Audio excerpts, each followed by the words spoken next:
Hello and welcome to this first click-by-click series of tutorials on Learning Excel 2010. In this series you'll learn a number of basic techniques to get you started in using Excel. If you want to practice the techniques shown in these videos, you can get the written instructions along with the exercise files and video tutorials from www.wizzybooks.com. In our last lesson, we looked at how we inserted new columns and rows into a worksheet. This time, we're going to do the opposite. We're going to see how we delete rows and columns from a worksheet. The file that we need for this exercise is called newspapers, so I'm going to go ahead and open that one up now.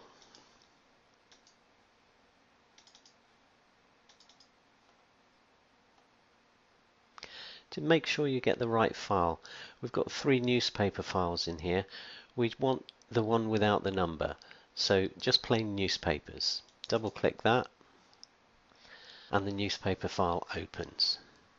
So this shows us sales for newspapers throughout the week. We've got the names of the newspapers down the side here, the days of the week, and our data is included.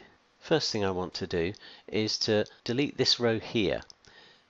I've had no sales for the Daily Chronicle, and it may well be that they've stopped producing that newspaper, so I need to delete that one from my list. So I'm going to highlight the entire row by clicking on the row title number 7 there, and that highlights the entire row in the worksheet. Okay, I've selected the information there, and I'm going to use delete on the keyboard, so I'll press that now, and that deletes the information. But unfortunately it hasn't deleted the row, so that's not quite what I want to do. I'm going to come up to the undo button and undo to put that back. So there's the information in there. The idea is to get rid of the entire row. Again, the row is still selected, so now I'm going to come up to the ribbon, and here we've got a delete tool.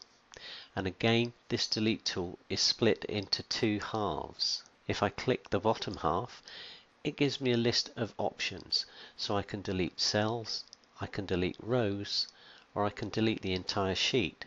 Well, I don't want to delete the sheet, this is the one I want, the rows. So I'm going to delete the sheet row by clicking on that one. And when I do, the Daily Chronicle and all its information disappears.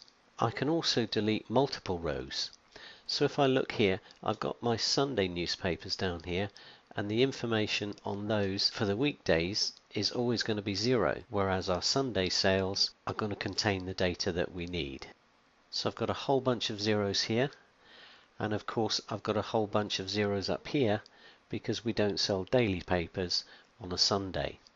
It might be a good idea to move the Sunday papers into its own separate spreadsheet. So that's what I plan to do.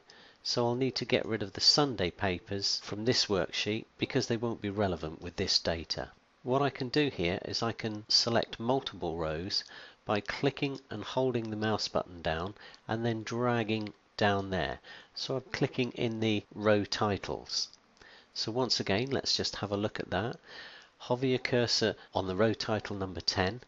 So click and hold the mouse button down and drag down, and we're going to get rid of that blank row at the bottom as well.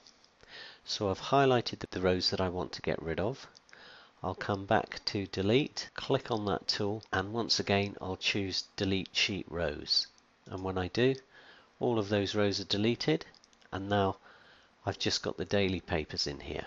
I've still got the information here for Sunday sales, and of course it's all reading 0 now, and this is redundant data as well. So I'm going to click on the column heading H and select the entire column, and once again we'll use the delete tool to delete that column. And if I click the bottom half of the tool, because I've selected the column, delete rows is not available, but delete sheet columns is. So when I click on that one, that Sunday column disappears. So that's how we delete rows and columns from the worksheet.